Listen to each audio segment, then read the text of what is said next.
Video kali ini saya akan menjelaskan tentang aplikasi fungsi eksponen atau aplikasi fungsi eksponensial. Yaitu yang pertama adalah fungsi pertumbuhan. Nanti setelah fungsi pertumbuhan nanti saya juga akan bahas tentang fungsi peluruhan ya. Nah, ini misalnya kita mempunyai uang sejumlah M0. Jadi seandainya nih kita punya uangnya kita nggak tahu berapa. Jadi saya misalkan aja dalam bentuk variabel yaitu M0 yang disimpan di sebuah bank, dan bank tersebut memberikan bunga sebesar R%. Jadi kita nggak tahu bunganya berapa. Jadi kita misalkan aja R%. Jadi kan banyak bank juga yang ngasih bunganya macam-macam ya. Jadi saya buatkan dalam bentuk umum saja, yaitu R% per tahun. Jadi dikasih bunganya R% itu per tahun. Nah, pada akhir tahun pertama jumlah uang kita itu ada berapa? Kalau kita misalkan nabungnya sejumlah M0 misalnya. Nah, logikanya kan begini ya, kalau misalnya kita nabung terus kita dapat bunga R% atau sekian persen, berarti kan tabungan kita ya ditambah dengan bunga dikali dengan tabungan kita, kan gitu ya. Jadi kan artinya tabungan kita di awal dijumlahin dong dengan persentase bunga yang diberikan oleh si bank dari tabungan kita yang sebelumnya, kan gitu kan ya. Jadi artinya nih kalau misalnya kita mau bilang tabungan kita di tahun pertama, ini tahun pertama ya. Tahun pertama. Seperti yang tadi saya bilang bahwa saya anggaplah tahun pertama itu M1 ya. M1 bahwa uang kita di awal atau M0 ditambah dengan uang kita tadi, M0 itu tadi dikali dengan persentase yang diberikan oleh si bank. Artinya berarti R% itu kan R per 100 ya, dikali dengan M0. Nah, itulah uang tabungan kita di tahun pertama, kan kira-kira gitu ya. Nah, ini jadi kenapa saya buat dalam bentuk seperti ini, karena saya mau kita sama-sama mencari atau mengetahui bentuk umum dari fungsi pertumbuhan. Seperti itu ya. Nah, di sini karena sama-sama punya M0 ya, maka M0-nya saya keluarkan. Jadi M1 sama dengan M0 dikali dengan 1 ditambah dengan R per 100. Jadi kalau M0 saya kali 1 kan hasilnya M0 ya. M0 saya kali dengan R per 100, itu pasti kan R100 dikali M0. Kan ini sama ya bentuknya. Nah, ini kalau misalnya saya mau menghitung uang tabungan saya di tahun pertama. Nah, lalu bagaimana kalau misalnya di tahun pertama itu saya nabung terus saya nggak ambil-ambil. Saya mau tahu nih berapa nih tabungan saya di tahun kedua. Nah, kita bisa prediksi juga ya. Jadi kita kalau misalnya uang tersebut tidak diambil, maka di tahun kedua bentuk persamaannya pasti jadi beda. Jadi tahun kedua berarti logikanya ini M2 ya. Tadi kalau tahun pertama M1. Berarti logikanya adalah tabungan tadi di tahun pertama, kan gitu ya. Tabungan tadi di tahun pertama kita kali dengan persentase yang diberikan bank dari jumlah tabungan kita yang pertama tadi. Kan sama seperti M1 tadi ya. Tabungan awal kita M0 kita ditambah dengan persentase bank dikali dengan uang awal kita tadi. Sama ini juga di tahun kedua, berarti kan uang awal kita jadi berubah jadi M1 kan. Uang awal kita jadi M1 ditambah dengan R per 100, karena bunganya pasti sama-sama R persen. Nggak mungkin berbeda ya, di tahun pertama 5% misalnya, nanti tahun kedua saya kasih 15%, nggak mungkin tuh ya, itu nggak mungkin. Nah, itu dikali lagi dengan tabungan di tahun pertama kita tadi. Nah, kita tahu bahwa M1 tadi kan udah kita rubah jadi ini ya. Ini M1 nih. M1 kita rubah jadi ini. Jadi kita gantilah M1 di sini jadi ini. Jadi M0 dikali 1 plus R per 100. Jadi kita ganti si M1-nya.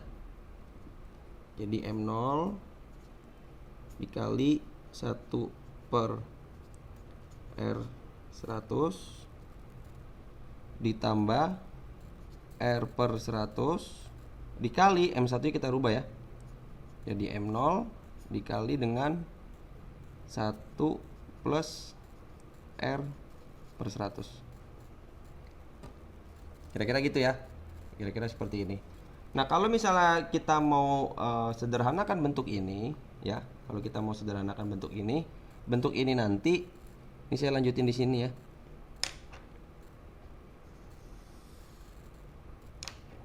Bentuk M2 ini nanti berubah nih. Jadi M0, karena sama-sama punya M0 ya. Jadi M0-nya kita keluarkan. M0 dikali dengan 1 plus R per 100 dikali dengan 1 plus R per 100. Jadi M0 kalau kita kalikan kita kalikan ini semua, nanti bentuknya jadi seperti ini nih. Jadi ini perubahan bentuk aja. Nah, sehingga di sini kan ada 1 plus R per 100 dikali dengan 1 plus R per 100. Berarti kan karena ini sama ya, jadi saya bisa sederhanakan lagi. Jadi 1 plus R per 100 kuadrat gitu ya, karena sama. Nah, artinya adalah kalau misalnya di sininya M2 ya, M2 berarti di sininya nanti berubah jadi pangkatnya pangkat 2. M0-nya juga tetap. Berarti kalau M3 kita rubah di sini pangkatnya jadi 3. Sehingga kita bisa menemukan lah yang namanya bentuk umum. Bentuk umum dari fungsi pertumbuhan. Itu bentuk umumnya adalah Mn. Jadi kita nggak tahu nih mau berapa sampai berapa tahun ya. Mn ini dalam bentuk umum sama dengan M0 dikali dengan 1 plus R per 100 pangkatnya N pasti. Karena kalau sini M2 di sininya 2 kan. Kalau di sininya 3 pasti di sini 3. Kalau 1 tadi kenapa nggak ditulis 1? Kan 1 biasanya dipangkat nggak ditulis ya. Kalau kayak gini kan dibilangnya 1 plus R per 100 kan pasti pangkat 1 di sini kan. Berarti kalau 1 di sini 1, kalau 2 di sininya 2 pangkatnya, kalau 3 berarti 3 dan seterusnya. Maka kita bisa bentuklah dalam bentuk umum jadi Mn sama dengan M0 dikali dengan 1 plus R per 100 berpangkat N. Inilah rumus yang akan kita gunakan ketika kita menemukan soal bentuk soal fungsi pertumbuhan. Nah, supaya lebih jelas dengan fungsi pertumbuhan, saya akan berikan contoh soal. Nah, ini adalah contoh soal ya. Contoh soal supaya kita lebih paham tentang fungsi pertumbuhan. Misalnya contoh soalnya seperti ini. Andi ingin mendepositokan uangnya sebesar 10 juta rupiah. Lalu pihak bank memberikan bunga sebesar 5% per tahun. Lalu yang ditanya adalah berapa uang Andi setelah 2 tahun. Nah, yang pertama-tama adalah kita tuliskan dulu yang diketahui. Ya, yang diketahui dari soal. Karena yang mau didepositokan oleh si Andi adalah 10 juta, ini berarti kan uang awalnya si Andi ya, yang mau dimasukkan ke bank, berarti itu 10 juta itu menjadi M0. M0-nya itu berarti 10 juta. Nah, lalu pihak bank memberikan bunga sebesar 5%. Ini kan bunga ya. Bunga itu adalah R. R-nya 5%. Nah, ini langsung aja kita rubah dalam bentuk desimal, yaitu 0,05 ya. Nah, lalu yang ditanya adalah berapa uang Andi setelah 2 tahun. 2 tahun itu adalah N-nya, kan lama dia menabung ya. Itu 2. Lalu yang ditanya berapa uangnya ketika N-nya sama dengan 2 gitu ya. Nah, ini kita bisa menggunakan rumus fungsi pertumbuhan atau bentuk umum fungsi pertumbuhan yang tadi kita sudah temukan ya, bahwa rumusnya itu adalah Mn itu sama dengan M0 dikali 1 plus R per 100 berpangkat N. Karena kita mau tahu uang Andi setelah 2 tahun, maka N-nya kita ganti dengan 2. M0-nya berapa? 10 juta. Tinggal kita substitusi aja ya. 1 ditambah dengan tadi R-nya sudah kita rubah dalam bentuk desimal, jadilah 0,05. Pangkat N jangan lupa. Dari sini ya N-nya. Pangkatnya jadi 2. Jadi 10 juta dikali, ini bukan ditambah ya, tapi dikali. Ini tinggal kita jumlah 1,05 pangkat 2.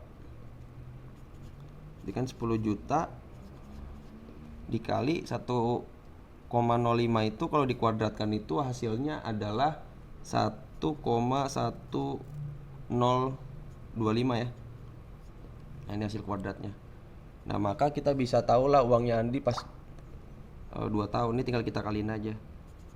Maka kita dapatlah hasilnya 11.025.000. Sorry kebanyakan. Nah, maka kita bisa ambil kesimpulan ya. Jadi kesimpulannya ya, maka uang Andi setelah 2 tahun